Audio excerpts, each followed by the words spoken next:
Good morning, students. Let us continue with the chapter number 6. Next topic, complex tissues. The complex tissues are made up of more than one type of cells and these work together as a unit. Xylem and phloem constitute the complex tissues in plants.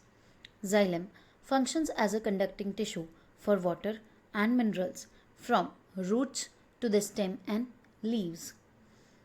We have to remember that xylem conducts only in one direction, that is from roots to the stems or to the leaves. It also provides mechanical strength to the plant parts. It is composed of 4 different kinds of elements. How many? 4 different kinds of elements. First, tracheids. Second, vessels. Third, xylem fibers. And fourth, xylem parenchyma. Gymnosperms mark the exception. Gymnosperms lack vessels in their xylem. So the second component, vessels, is absent in gymnosperms. Tracheids are elongated or tube-like cells with thick and lignified walls and tapering ends. These are dead and are without protoplasm. The inner layers of the cell wall have thickenings which vary in form. In flowering plants, tracheids and vessels are the main water transporting elements. Underline in flowering plants. Except gymnosperms, angiosperms we are talking about. They have tracheids and vessel as main transporting elements. Vessel is a long cylindrical tube-like structure made up of many cells called vessel member, each with lignified walls and a large central cavity. The vessel cells are also devoid of protoplasm because they are highly lignified. They do not have protoplasm. Vessel members are interconnected through perforations in their common walls. The presence of vessel is a characteristic feature of angiosperms, as we have already studied that gymnosperms lack these vessels. Xylem fibers have highly thickened walls and obliterated central lumen. These may either be septate or aseptate. Xylem parenchyma cells are living and thin-walled and their cell walls are made up of cellulose. They store food materials in the form of starch or fat and other substances like tannins. The radial conduction of water takes place by the ray parenchymatous cells. So on the various radii, parenchymatous cells are lined up. Here are the tracheid and vessels of the xylem. Primary xylem is of 2 types, protoxylem and metaxylem. First formed is known as protoxylem because proto means first. Later formed are known as metaxylem. In stem, protoxylem is towards the center, that is pith. What is pith? We will study later. And the metaxylem lies towards the periphery of the organ. So for now you have to remember center and periphery. This type of primary xylem is known as endarch. When protoxylem is inner side, then it is endarch. In roots, the protoxylem lies towards periphery and metaxylem lies towards the center. Such arrangement is called exarch, outwards, exit. Okay. So phloem transports food material usually from leaves to other parts of the plant. Phloem in angiosperms is composed of sieve tube elements, companion cells, phloem parenchyma and phloem fibers. Gymnosperms have albuminous cells and sieve cells. They lack sieve tubes and companion cells. So along with vessel, they also lack sieve tube and companion cells in phloem. Sieve tube elements are long tube-like structures arranged longitudinally and are associated with the companion cells. Their end walls are perforated in a way that they form sieve plates in between the cells. A mature sieve element possesses a peripheral cytoplasm and a large vacuole but lacks a nucleus. The function of sieve tubes are controlled by the nucleus of the companion cell. This is, we have to remember that sieve tubes do not have nuclei, but they are controlled by the nucleus of the companion cells. The companion cells are specialized parenchymatous cells which are connected to each other by the pit fields present between their common longitudinal walls. The companion cells help in maintaining the pressure gradient in the sieve tubes. Phloem parenchyma is made up of elongated, tapering, cylindrical cells which have dense cytoplasm and nucleus. The cell wall is composed of cellulose and has pits through which the plasmodesmatal connections exist between them. The phloem parenchyma stores food material and other substances like resin, latex, and mucilage. Phloem parenchyma is absent in most of the monocotyledons. Phloem fibers are also known as bast fibers, are made up of sclerenchymatous cells. These are generally absent in primary phloem but are found in secondary phloem. These are much elongated, unbranched, and have pointed needle-like apices. Let us have a look on the phloem. Sieve pores, sieve tube elements, phloem parenchyma, companion cells. These are the 4 types of cells present in a phloem. The cell wall of the phloem fibers is quite thick. At maturity, these fibers lose their protoplasm and become dead. Phloem fibers of jute, flax, and hemp are used commercially. The first formed primary phloem consists of narrow sieve tubes and is referred to as protophloem, and the later formed phloem has a bigger sieve tube and is referred to as metaphloem. Let us study tissue system. We were discussing types of tissues based on their types of the cells present in them. Let us now consider how tissues vary depending on their location in the plant body. Their structure and function would also be dependent on the location. On the basis of their structure and location, there are 3 types of tissue systems: epidermal tissue system, ground or fundamental tissue system, and vascular or conducting tissue system. So first of all, epidermal tissue system.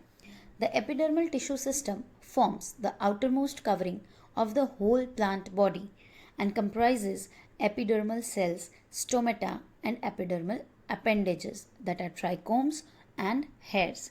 We know that epidermis means the skin. Okay, so skin of the plant is known as epidermal tissue system, and it consists of three components: epidermal cells, stomata, and appendages like trichomes and hairs. The epidermis is the outermost layer of primary plant body.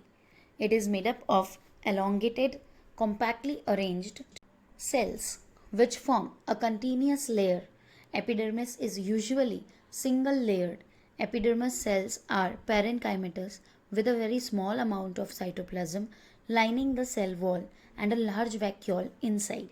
The outside of the epidermis is often covered with a waxy thick layer called the cuticle, which prevents the loss of water. Cuticle is absent in roots because roots have to absorb the water. Stomata are structures presenting in the epidermis of leaves. Stomata regulate the process of transpiration and gaseous exchange. Each stoma is composed of 2 bean-shaped cells known as guard cells, which enclose the pore-like structure called stomatal pore. In grass, the guard cells are dumbbell-shaped. The outer walls of the guard cells away from the stomatal pore are thin, and the inner walls, that is towards the pore, are highly thickened. The guard cells possess chloroplast and regulate the opening and closing of the stomata. Sometimes a few epidermal cells in the vicinity of the guard cells become specialized in their shape and size and are known as subsidiary cells. The stomatal aperture, guard cells, and the surrounding subsidiary cells are together called stomatal apparatus. So stomatal apparatus comprises of a stomatal aperture, that is pore, guard cells, and the surrounding subsidiary cells. Let us have a look on the 2 types of stomatal apparatus. First one is the stomata with the bean-shaped guard cells, and the second one is the stomata with the dumbbell-shaped guard cells. Only the shape of the guard cells differs, but the thickening of the walls of inner and outside remains the same. That is, inner towards the pore are thick walls, and outside from away from the pores are the thin walls. The cells of the epidermis bear a number of hairs. Root hairs are unicellular elongations of epidermal cells and help absorb water and minerals from the soil.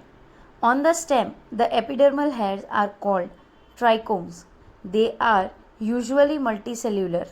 They may be branched or unbranched and stiff or soft. They may be secretory even.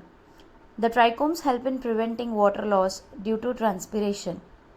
The ground tissue system. All tissue except epidermis and vascular bundles constitute the ground tissue.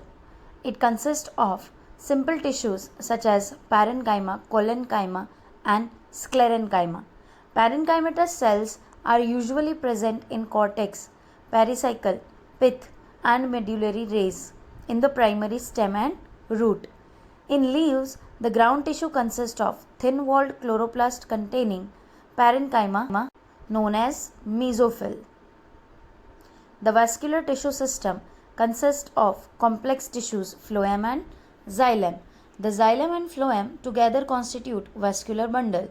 In dicot stem, cambium is present between the phloem and xylem. Such bundles, because of the presence of cambium, possess the ability to form secondary tissues and hence called open vascular bundles.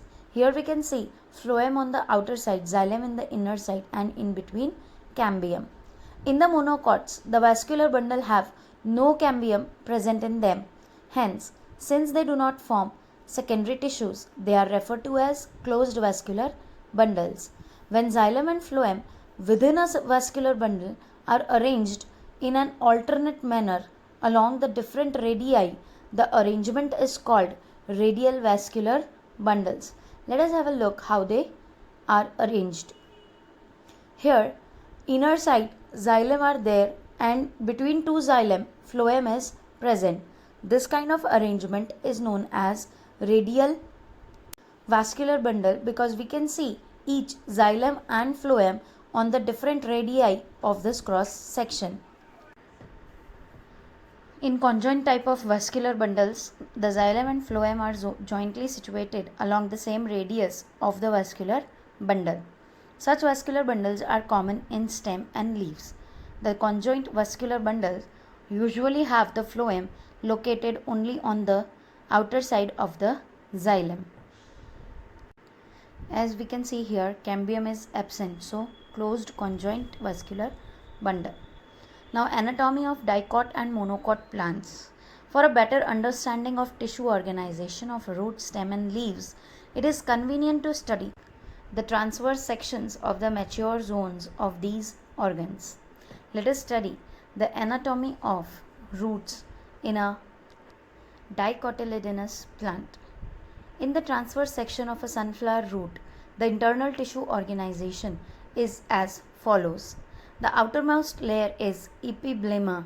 Many of the cells of epiblema protrude in the form of unicellular root hairs. The cortex consists of several layers of thin-walled parenchymatous cells with the intercellular spaces. The innermost layer of the cortex is called endodermis. It comprises a single layer of barrel-shaped cells without any intercellular spaces. The tangential as well as the radial walls of the endodermal cells have a deposition of water-impermeable waxy material suberin in the form of casparian strips. Next to the endodermis lies the few layers of thick-walled parenchymatous cells referred to as pericycle. Initiation of lateral roots and the vascular cambium during secondary growth takes place in these cells. The pith is small or inconspicuous. Inconspicuous means not remarkable.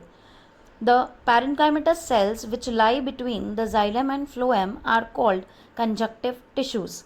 There are usually 2 to 4 xylem and phloem patches. Later, a cambium ring develops between the xylem and phloem. All tissues on the inner side of endodermis, such as pericycle, vascular bundles, and pith, constitute the stele. Let us mark all the points in this diagram. The outermost pink colored cells are epidermis or epiblema, in which unicellular root hairs are found, after which few layers of parenchymatous cells are present forming the cortex. The innermost layer of the cortex is known as endodermis, which is again remarked with the pink color, and the shape of the cells is barrel shaped, inside which parenchymatous cells are present. The red colored xylem and phloem bundles are present. At the center, pith is also present. Anything inside the endodermis is known as stele. Let us study monocotyledonous root.